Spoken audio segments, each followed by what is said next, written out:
Assalamualaikum warahmatullahi wabarakatuh. Saya Arik Nafira, mahasiswi dari kampus Unikhams, Universitas Kyai Muzakisah, Prodi Piawut. Nah, di kesempatan kali ini saya ingin menyampaikan kembali tentang apa yang kita bahas minggu kemarin, yaitu tentang studi hadis dengan dosen pengampu Bapak Fikri Fahrihin, MPDI. Kita kemarin membahas tentang materi ulumul hadis. Apa sih ulumul hadis itu?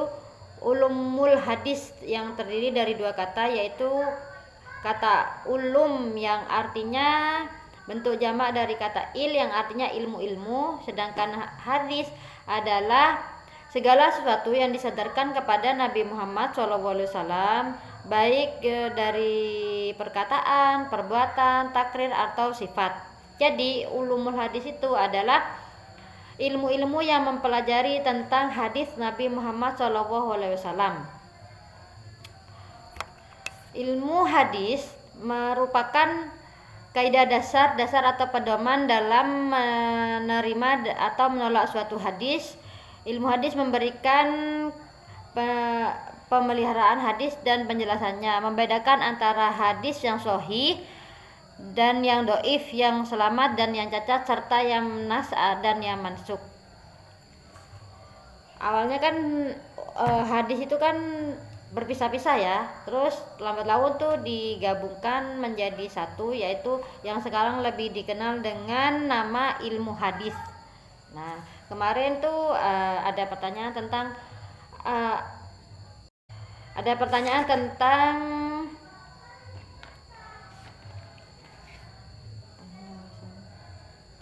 apa bedanya Al-Quran dan hadis dalam menentukan hukum Islam. Kalau Al-Quran dan hadis itu jelas beda ya. Al-Quran itu adalah kalam Allah atau wahyu Allah yang diturunkan kepada Nabi Muhammad SAW melalui perantara malaikat Jibril.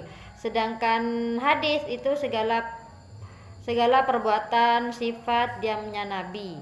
Jadi beda, Al-Quran itu dari Allah, kalau hadis itu dari Nabi Muhammad. Nah, tapi kalau dalam menentukan hukum Islam itu tidak ada pertentangan ya, karena hadis itu adalah penjelasan dari Al-Quran. Karena kan kalau di Al-Quran itu isinya itu kurang kita mengerti ya, bahasanya itu banyak, terutama saya orang awam itu tidak terlalu paham gitu loh bahasanya. Nah, hadis ini ada untuk menjelaskan isi-isi dari kandungan dalam Al-Quran. Contohnya kalau di Al-Quran itu kan kamu diperintahkan sholat. Nah, di hadis itu dijelaskan sholatlah seperti hadis Nabi itu, sholatlah kamu seperti aku sholat, seperti itu kata Nabi Muhammad SAW. Nah, di dalam hadis tersebut dijelaskan gimana Nabi Muhammad SAW sholat, cara takbir, cara ruku, cara sujud itu dijelaskan. Nah, dalam Al-Quran itu tidak dijelaskan, hanya diperintahkan kamu sholat gitu. Tapi memang ada sebagian hadis yang membatasi isi Al-Quran.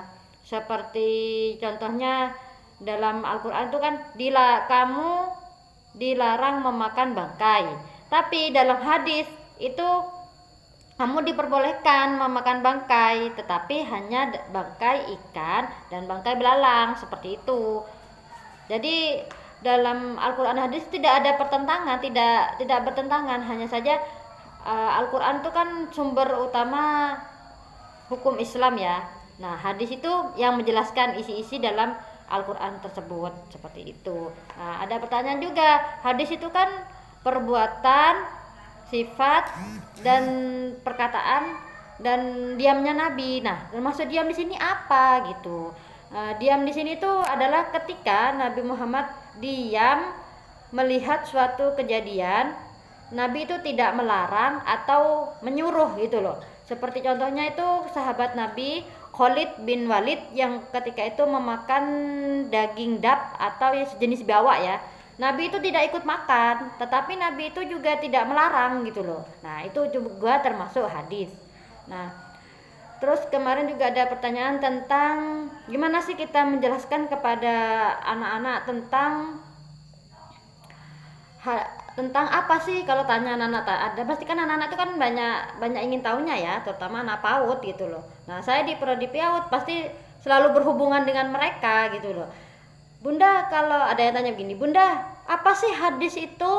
Kita itu menjelaskan kepada mereka itu dengan bahasa mereka, dengan sederhana, tidak yang ini loh hadis itu bentuk jamak dari kata il yang artinya bukan. Kita menjelaskan, nah hadis itu dari Nabi Muhammad nak, segala apa ya, itu hadis itu perbuatan, sifat Nabi, perkataan seperti itu.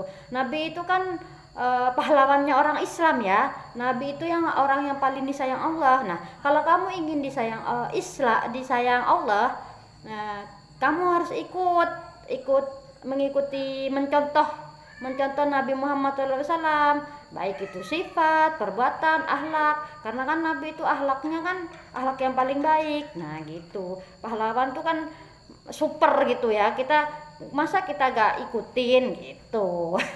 Seperti itu ya.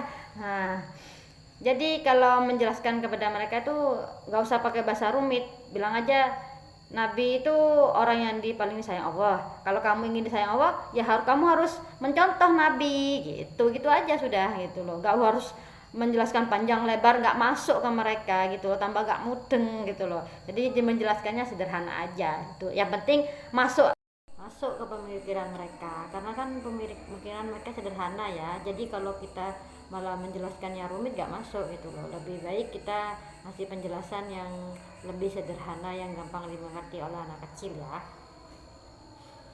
Nah demikian penyampaian materi tentang ulumul hadis, dan semoga video ini bermanfaat bagi teman-teman terutama yang nonton, dan semoga ya, ilmu yang sedikit ini juga bisa bermanfaat untuk teman-teman.